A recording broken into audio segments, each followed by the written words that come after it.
In a school for the deaf, children read a story, promoting peace and tribal unity. The organisers have taken this tale to more than 300 schools across Kenya. 5 years ago, children were among the victims of the post-election violence that killed more than 1,000 people. And campaigners say they will suffer again unless something is done about tribalism. We need to shout out a message to our leaders, to our parents, to our friends, that we cannot allow, the next generation to pick up on the discriminations that have held us back as a society. Campaigning in Nairobi has been peaceful so far, and there's a buzz in the city. Lessons have been learned since the last election. There is a new constitution and a new electoral commission which has powers to disqualify candidates who are involved in fraud or violence.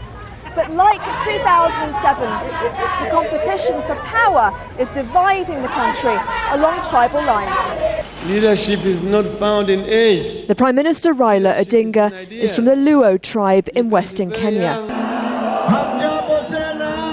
He is up against Uhuru Kenyata, a Kikuyu, and one of the country's richest men.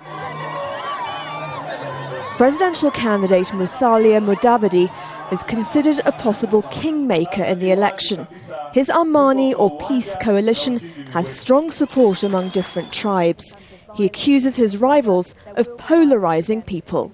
The two other coalitions that are competing with us seem to have an axe to grind against each other. We are completely different in the sense that we do not have an axe to grind with anybody, but we have an axe to grind with poverty. Dennis Othiambo has little faith in Kenya's next parliament or president. He's a student voting for the first time. He says he's disillusioned with politicians making election pledges they can't keep. At time we were promised 500,000 jobs. It never happened. Now we are being told that they're going to give us 1 million jobs annually. To me, I don't think if it's practical. It's not practical. They're saying they're going to fight corruption, and then corruption is too much in the country. UDF! Kenyan politicians are also saying they won't allow violence this time round. Kenyans will be hoping this is one promise they actually keep. Nazanine Moshiri, Al Jazeera, Nairobi.